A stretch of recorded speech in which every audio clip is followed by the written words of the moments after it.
Capitol Hill in '93. Again, he rocks McCallum. As the bell sounds, they continue to fight. I'll tell you what, Steve, great action.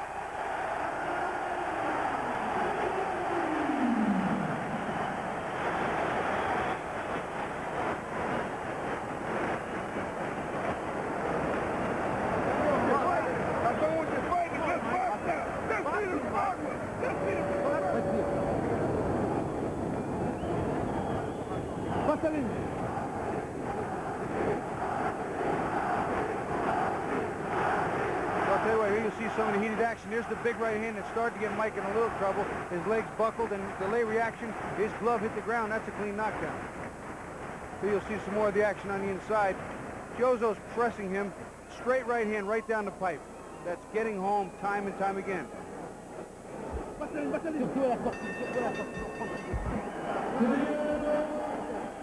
You'll recall one of McCallum's 2 defeats was in Europe against Sambo Colombe back in 1988, so you wonder if it's having a haunting effect on him here in France.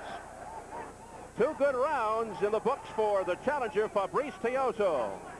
And I'll tell you what, too, regardless of what you say about Tiozzo or McCallum, talent-wise, sometimes age will just catch up.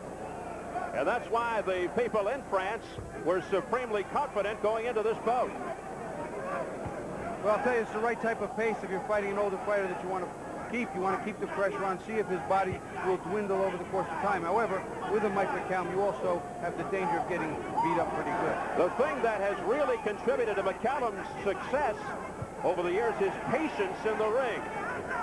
And we'll see if that patience wins out tonight. Can he bounce back from 2 very difficult rounds? He has told us time and time again, McCallum, he doesn't go in himself looking for the knockout. He takes his time, but if the opportunity presents itself, he'll go for it. Meanwhile, Tiozzo continues to pretty much have his way to this point, but with McCallum, that can change quickly. When the very first part of the first round opened up, you saw McCallum coming forward and doing the work, and now you see the exact opposite. The younger man trying to exude a bit of his strength on him.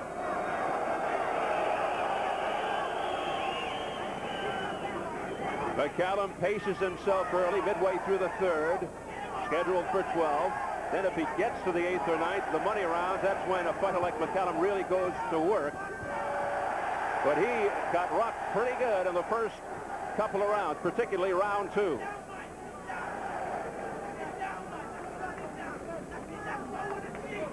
There's the jab of McCallum looking to set up the right. Right uppercut by Tiozzo, just missed. The crowd oohing and eyeing. Tiozzo starting to miss some of those shots that were landing so easily in the 2nd round. This is where a fighter's conditioning will come into play, and the experience of Mike McCallum waiting it out and being smart may come into effect. Body shots by Tiozzo. Then he goes upstairs with a left. Tiozzo looking very crisp, very sharp here.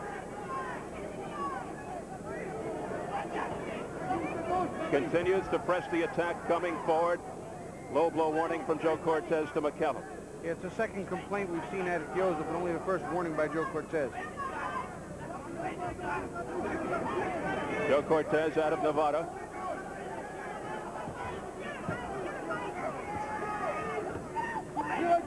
Those jabs being blocked nicely by Tiozzo. Tiozzo appears to be less mechanical than most European fighters, giving a lot of movement, some head and shoulder movement. Works very well on the inside, too, which many of the European fighters haven't done yet.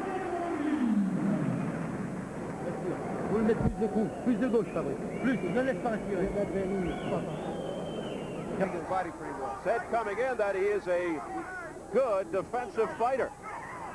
And meanwhile, we haven't seen much evidence of the body snatcher technique to this point. You see that tattoo of the bear on his right pectoral muscle, Tiozzo. That's his favorite animal. He says he likes to fight like a bear, and he has been pretty much bowling McCallum here as of now. So he's living up to that part of it. So at least one of the nicknames is coming true. Again, blood streaking from the left eye of Tiozzo from an earlier headbutt. But it doesn't seem to be affecting him. McCallum looks to be working on the eye, like that. Yeah, McCallum also does a lot of twisting and turning. When he twists and turns off of some of those moves to make his opponent miss, he fires back and leans in. But right now, Tiozzo's been able to stop it. McCallum likes to go to the body relentlessly, but it's been Fabrice Tiozzo who's been going to the body and the head, as you just saw. McCallum says, come on, bring it on. Well, they both just exchanged low blows. That's what it to say here. No tit for tat. You take this, I'll take that. Right hand just missed. A lead by Tiozzo.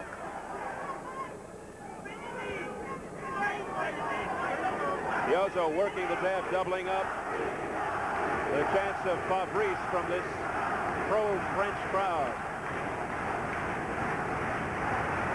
As I just find out from our studio, the altitude, sea level, not a factor there. So if there's a problem breathing, it could be lack of conditioning or a problem. Tiozzo, as mentioned, has been living in Lyon the past 5 years. Much more accustomed to that environment, atmosphere. Coming up to 20 seconds remaining in round 4, a fight in which the challenger, Fabrice Tiozzo, is pretty much in command. Some good shots there registered by Tiozzo to end the round. Well, I'll tell you what, there was a nice give and take in that exchange. Both fighters, actually the more effective of the two was McCallum, coming forward, landing stronger shots. So we end with a good exchange. For 5. I certainly think Tiozzo's winning. For what it's worth, I have him just ahead by a point, 2 rounds to 2, with the knockdown being the big difference here. Let's see if Tiozzo can pick up where he left off, and yes, he does, with a lead right hand that landed. Tiozzo appears to be fading just a little bit more than Mike. Mike's always been slow and steady and deliberate. Tiozzo, bursts of energy a little more frequent, but seems to be slowing a little more. I could be wrong. Fabrice Tiozzo in the black trunks from a very talented family, younger brother of former WBA super middleweight champion Chris Tiozzo. So Fabrice looking to become the second world champion in his family. In his first title shot, he lost a decision to Virgil Hill a couple of years ago, but since that loss, he's 6-0, all by knockout. Turned pro in 1988, went 25-0 before he suffered that first defeat. Body shots there by McCallum. Yeah, what McCallum did toward the end of the last round, too, was a little deceiving. He started to back Tiozzo up and snatch that body in between combinations to the head. Very effective.